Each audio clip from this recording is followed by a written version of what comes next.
I'm just the guy who wants people to go to Disney and to feel this magic. You know, if anybody from Disney is watching, please don't sue me. I want to give this a 5 out of 5 just because you have to see it.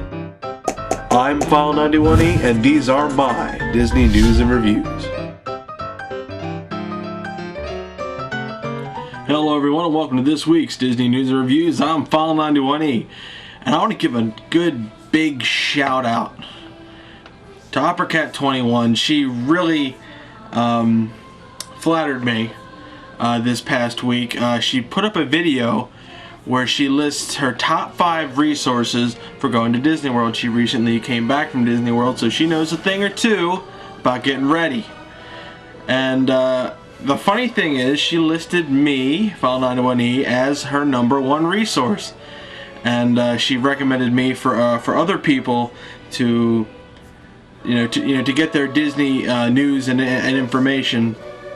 And I just want to thank her again, because I thanked her personally, but I just want to thank her for doing that for me. I posted the link in the description box, but it was just really nice of her to actually think enough of me to rate me that high. I don't think I'm as good as the unofficial guide here, but she likes my the fact that I guess I'm reachable, to give questions. So thank you, OperaCat. You really made my day that day, so I appreciate that.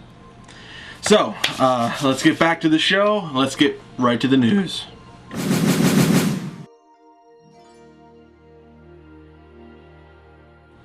The Treehouse Villas at Saratoga Springs are now open. They opened on June the 1st, so if you're planning a Disney trip, keep those in mind. The Osprey Ridge Golf Course will be closed from June 1st through the 11th for aerification. Now, if you don't know what aerification is, it's where they air out the greens to make the grass grow better.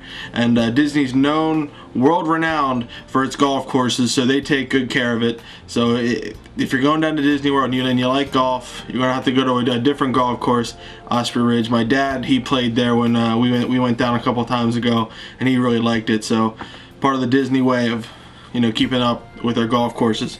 The Virgin Megastore at Downtown Disney closed without really any notification or grand finale. It closed mid-May, and there's no word on whether Disney will have a replacement for it. And that pretty much leaves another just empty space at Downtown Disney. Hopefully Disney will revamp it and make it really a place to see, because when OperaCat went down there, she told me that she didn't quite like it. And I don't blame her, there's nothing there. Now, these are just some reminder opening and closings. It's kind of a slow news week, but these are things that I've told you about in the past that I just want to refresh your mind on. Splash Mountain will be closed until November 21st of this year for refurbishment. They're doing that big refurbishment, so just remember that. And closed until November 21st. The TTA, Tomorrowland Transit Authority, will be closed through August 24th. That has something to do with the Space Mountain refurbishment, because the TTA actually goes through. So who knows, maybe if you actually get on it, between August 24th and November 21st, you might actually get a little glimpse of Disney working behind the scenes. You might actually do it, but who knows, they might actually just have a drape over. The Hall of Presidents will be closed for rehab through July 1st.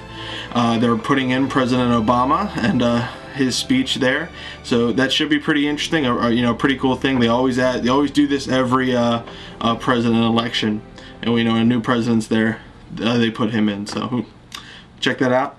And the Bay Lake Tower at Disney's Contemporary Resort will open August 4th, 2009. So check that out. That I really want to actually stay there. So keep that in mind. Check it out when you're planning your Disney World trip. So let's get right to the reviews.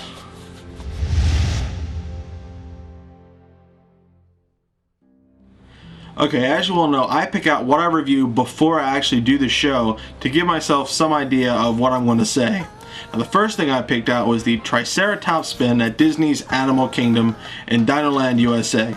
Now, what these guys say the Triceratop Spin is It's a hub and spoke midway ride. Minor attraction. Go the first 90 minutes the park is open or in the hour before closing. Dumbo's prehistoric forebear, 2 stars. Now, that's exactly what it is. If you've ever been to a carnival or any form of midway showcase, you've seen the rides where they, the kids get in and they go up and then they spin around. That's what the Triceratop Spin is. It's like Dumbo, only Dumbo has the distinction of being iconic in the Disney lore, but this one does not.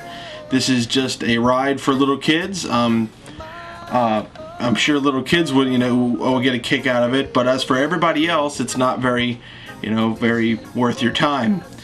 The wait is exceedingly longer than you might think, just because of the way it goes and the short ride capacity. So just keep that in mind when you're going through Dinoland USA. Unlike the Primeval Whirl, which I reviewed beforehand, which is actually a great ride, this is a lower middle of the line ride that's only there just to take up space and to be there for to give something the little kids can get on. So for little kids, I would give this a 3. It's nothing overtly special, but it does give them a ride that they could have fun with. But as for adults and my official rating, I'm going to give this a 2. There really is no reason for you to get on it unless the line is absolutely open and you're just happen to be there with some time to spare to get on this ride. There are many other of these midway types rides that are better than this. I mean it's nicely themed. They take care of it, but it's just not a very popular ride that you might want to move on to something else that would take up your time, because there's time's limited when you're in Disney World to see everything. So look at it as you walk by it. So the Triceratop Spin at Disney's Animal Kingdom, I'm going to give 2 stars. Okay, the next thing I picked out was Honey, We Shrunk the Audience at the Imagination Pavilion in Epcot. Now what these guys say Honey, We Shrunk the Audience is, it's a 3D film with special effects, a headliner, go before 11 a.m. or after 6, or use the Fast Pass. Adults should not be put off by the sci-fi theme. The loud, intense show with tactile effects frightens some young children. An absolute hoot not to be missed, 4.5 stars. Honey, We Shrunk the Audience was one of Disney's first 3D events and shows. It's sponsored by Kodak, and it is in the Imagination Pavilion right next to the Journey into Imagination with Figment. So you go in, sit down, and it plays through like like an award show. You put on your goggles to be safe and everything like that, and you're introduced to everybody. And the inventor of the year is Rick Moranis' character Wayne Szalinski from Honey, I Shrunk the Honey, I Shrunk the Kid movies. And he's getting this award, and he flies in and does some crazy stuff. You see that you start to get a feel for what the 3D really is, and it's more like 4D, because once the action really gets started, Disney has some things that they start tackling your other senses, smells and feel and whatnot. So yeah, the actual ride itself is very entertaining. It's one of the better 3D effects shows in Epcot and in Disney World. The PhilharMagic is actually better in my opinion, because it pulls the sentimental heartstrings of my heart, just because of what it deals with. But this is actually very entertaining. It's very fun. But like like they said, it's not really, kids do freak out because they really don't understand what the 3D is, and seeing that can scare a lot of young children. Just letting you know, 8 and under maybe want to keep them out, because they will freak out. PhilharMagic is for everybody, but this one actually has some scary things. Adults are like, whoa, and you got their 7-year-old kid just clinging to the side, ah, please. It's funny like that. But yeah, Honey, I Shrunk the Audience, or Honey, We Shrunk the Audience, I'm going to give 4 stars. You really got to hit this one when you go to Epcot, because it's one of the better shows at Epcot. But you know, if you miss it, that's okay. But be sure to hit it the next time you go.